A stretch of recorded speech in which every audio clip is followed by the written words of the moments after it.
personally satisfying is this victory for you tonight? Oh, it's good, man. No matter who it is, getting out there and getting a hand raised is very satisfying. So yeah, but a little extra, a little extra back there, just kind of done. Close that chapter. It was obvious after you heard him the first time that he never really fully recovered, but when he was in there for a while and you were going full speed for quite a long time, was there ever any part of your head that said, I got to back out the throttle a little bit, we could be going 2, 3, 4, 5? I'm in too good a shape to let up the throttle. He's not going to be able to recover. I'm going to be able to push the pace always. I think that's my fighting style, is that I'm always going to bring it. I'm going to push the pace as hard as I possibly can all the time. And before this fight this week, you said you'd be interested in going down to 125 and facing Mighty Mouse. Now the Mighty Mouse lost. Does going to 125 to face a Henry Cejudo have that same excitement for you, or was it something about the legendary Mighty Mouse? It's whatever's going to give me the best pound-for-pound fighter in the world. I believe I am that guy. So whatever that biggest challenge is bring it. Cejudo mentioned too that he'd like to come up to 135. Yeah. Does that entertain you, or would it be more about getting that second belt? I don't really think the guy would deserve it. He's still got. Joseph Benavidez just beat him.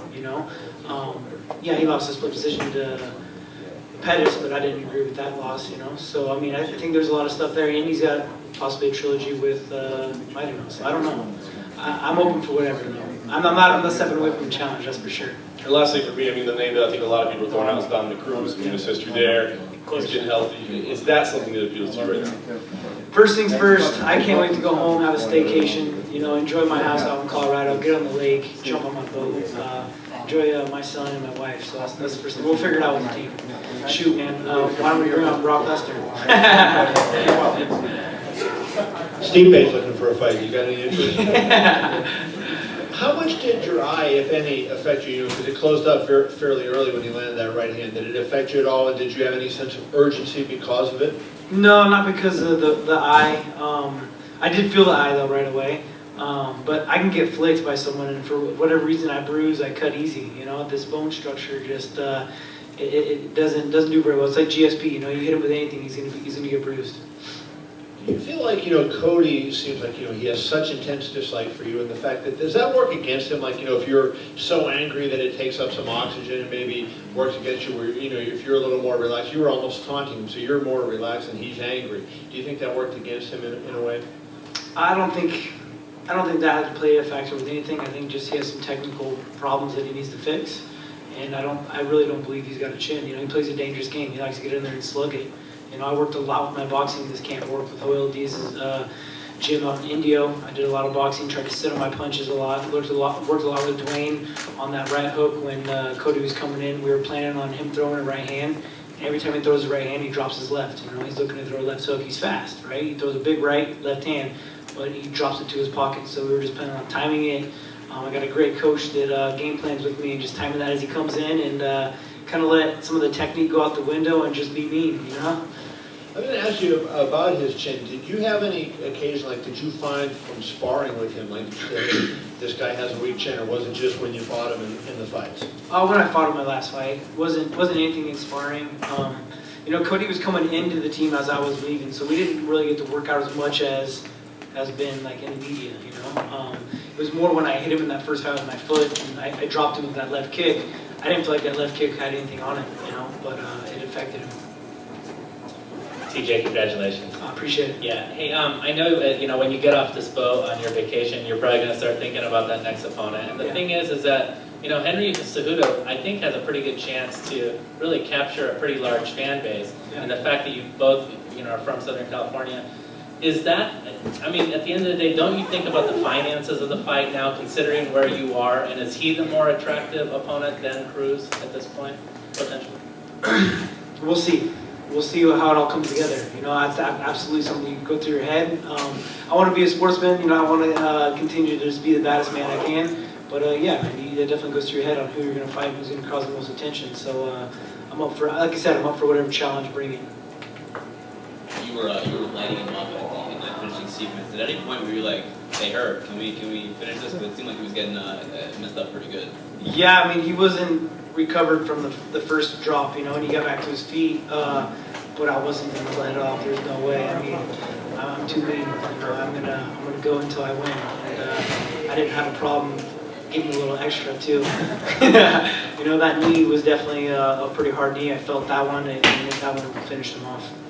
You guys had a little bit of a meeting in the cage afterward. Do you remember what you said to him, or if he said anything to you? No, I just gave him a hug. You know, I got respect. You know, I mean, it takes a lot to get where we're at. You know, this is a tough game. This is a crazy life we live. There's a lot of pressure. There's a lot of eyes. You know, he worked his butt off. So, you know, respect. He went out there and did it.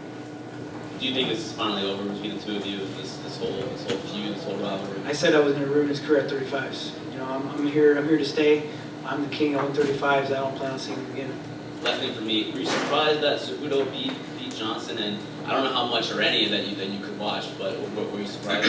I watched a little bit of it. It was hard. You know, I was getting ready. You know, hitting mitts with Dwayne and getting ready back there. But I saw a little bit of it here and there, and I don't know. It didn't look like the same Demetrius Johnson. You know, Cejudo looked good, and I knew Cejudo was going to be a better fighter coming in the second time. He looked good against Joseph, but Joseph was able to get that victory. But he was a better fighter. You know, he came out and used his wrestling, got on top. But I don't know. It kind of seemed like a little bit of a lackluster fight. You know, I didn't seem like the same Demetrius Johnson.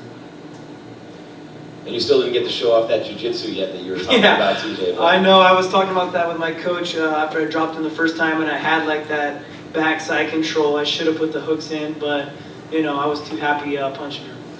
well, that's, I mean, 2 times in a row you finish him emphatically and violently after taking his best shot. You had your time where you had to be patient and wait your turn. You could argue that you beat Dominic Cruz, very close fight there. Dana said you're in the conversation and very much in the running to talk about being the best champion ever in this division, Yeah. and you talk about being pound for pound best in the world. Absolutely. What do those things mean to you right now after that humility and that time you had to spend after the Cruz fight to get back to the top of the mountain? Sounds great, man. You know, I worked my butt off to be here. I always fought the best. I always fought the toughest guys. You know, when I lost that decision that I didn't agree with, I was fighting the #1 contenders. You know, John Lineker, Sensao. I was going through the tough guys and beating them handily. You know, so I should be on a 14-fight win streak. You know, I should be defending my belt. I don't even know how many times right now. You know, but absolutely, I agree with that. TJ, my congratulations.